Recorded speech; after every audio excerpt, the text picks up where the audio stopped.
Hey, it's the Scotch Test Dummies. Today we're going to be talking about Tullamore D.E.W, the Phoenix edition, high strength Irish whiskey. And come check us out on Twitter. We're like Sybil. We got multiple personalities. You got one account, two people chiming in. Sometimes you get me, sometimes you get him. Chiming. Sometimes you get the Yeti. Chiming with the Yeti, baby. Test it!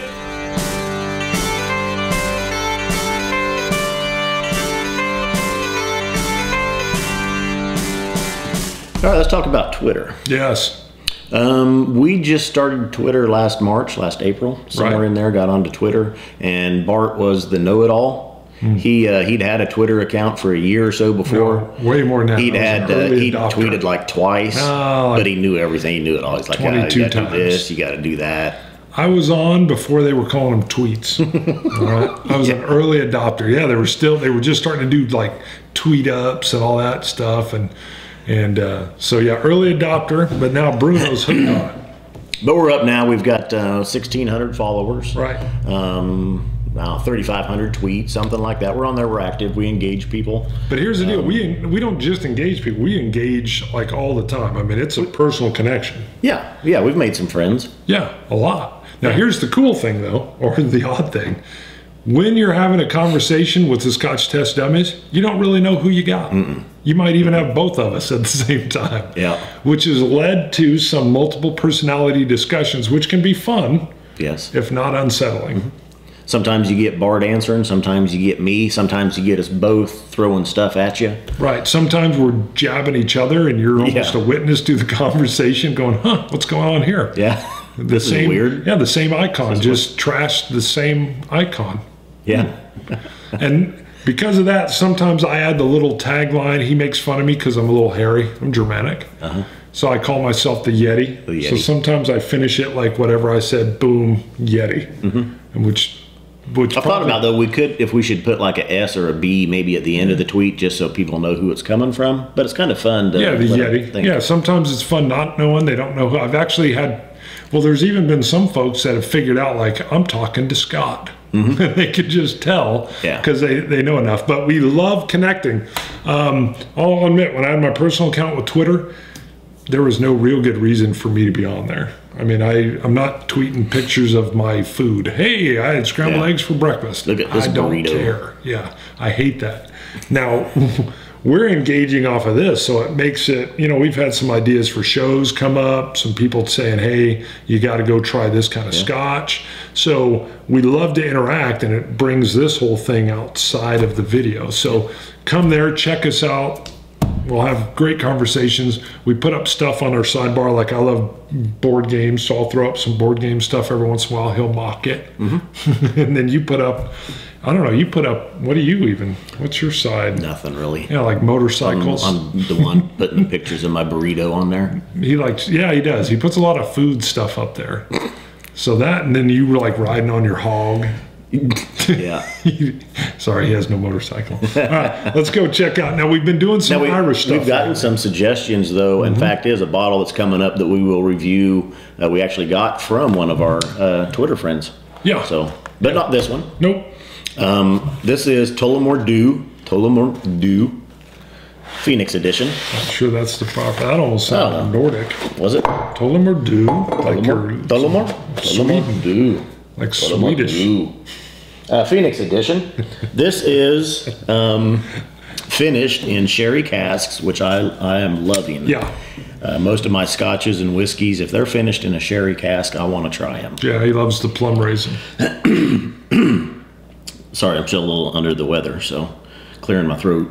This was a limited edition run that they did. It's bottled at 55% ABV. Now the standard Tullamore D.E.W add for it. And it's a good baseline entry scotch. Not real impressive. This, on the other hand, was. We'll talk about that. Well, yeah, didn't you get the, well, we won't talk about the other Tullamore D.E.W. Are we ever going to do a review on, what was that, a 10-year? Yeah, I think it's 10-year standard. Now, again, we've been spending more time with our whiskeys. So you may see us look off screen because we made notes. We were doing like, hey, we just opened the bottle. Let's try it and see what this tastes like. And Scott came to me one day and said, you know what, we got to spend more time with these. One, we love Scotch anyway, or Irish whiskey, but you know, we're not giving them their due. Yeah, so we were too rushed. Yeah, we rushed. Doing that. So we've done that, and it was like a hit out of the park. So what are you getting on the nose? Sherry, just the slight hint of the sherry, and unfortunately, turpentine.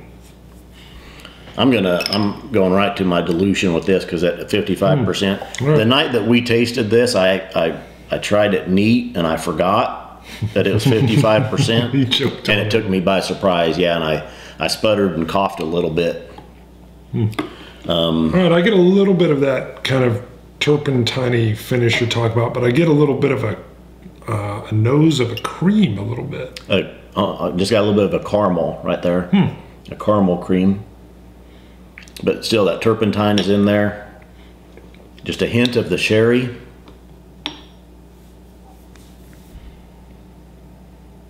And even that night when I tasted it at 55% neat, which is a little strong for me, it was surprisingly good once I got it down. But really, all I was getting was the sherry sweetness. Almost get until I diluted. Almost get almost like a little bit of a brine. Like a sea salt, but I do. I mean, I hear what you're saying on the turpentine. It's a light, subtle. It's nothing that's overpowering me. But yeah, there's a little bit of that. What do you? Well, that's still a little bit strong, and I'm still going to add a little bit more. And we are using, if you notice, the dropper that we're using is available from sipdark.com. Wow. I get the first flavor I get is of an old wood. There's a lot of wood. I get an old wood flavor as the first opening act, and then it trails into a beautiful buttery finish, like a buttery toffee finish, almost like what's that candy? The Worthingtons, Werther's. I think buttery toffee is the exact flavor I'm getting here. Wow. I do get the sherry notes in the taste. I get a sugar sweetness. I don't know if it's a brown sugar or just a sugar. I get a bit of the dark fruit. Okay. All right. I'm on that one. I definitely did pick up a little bit of that dark fruit, that plummy sherryness. Again, that wood, I get a, oh yeah, and then it just trails right again into that buttery finish. Love that. I do not get the standard, the 10-year base Tullamore D.E.W in this at all. This is completely different. Okay. And at the time we drank this, I did note this was the best Irish whiskey I'd had up to that date. We have since tested others. Redbreast, yeah. Yeah, Redbreast 12, which is very good. I would go toe-to-toe with the Redbreast 12 with this. Well, this is a different... And this is even, at 55%, though, you're getting so much more, I think, with this. Yeah. Yeah, I would, I mean, I guess you can compare them, but I wouldn't compare them just based on Irish. Here's what I like. When I get two whiskeys together, I don't want them to taste the same. No. Right? Yeah. I mean, I'm not looking for, hey, this is my single brand whiskey. I am a hussy. Honestly, now, even though we had tested this before we did the Redbreast 12, I still think side by side I would pick this over the Redbreast 12. Not me. Yeah. This is good. I like the ABV. I love the flavor transitions, but yeah, that's fine. I mean, it stands great on its own. I would never turn this down. No. Beautiful, beautiful. What's your? Do you have a malt mark? I'm going same 90. This one's coming in at 88 for me. I like it. I would never turn it down, but this is a solid 88. Twitter. What else, I mean, you're on there probably, I would say you're probably on there 70% of the time, or maybe 30. Yeah. So, but I think some of our humor comes through on there as well. Yeah. So, I mean, we're engaging, we're light. Oh, don't forget, I forgot to say earlier, subscribe. Click right here and subscribe. I'm going to add a little button here that you should see. Where? Yeah, I know you don't see it, but it'll be right there. Oh, right there is on where the it screen. is. Yeah. Okay. Yeah, it's not just actually floating in midair. Okay. I didn't beam it in. All right. So, hey, our foray into Irish whiskeys continues to be wonderful. So, love it. We'll leave Scotland every now and then. Absolutely. All right. Sláinte. Sláinte. Dummies. Scotch it. See you guys.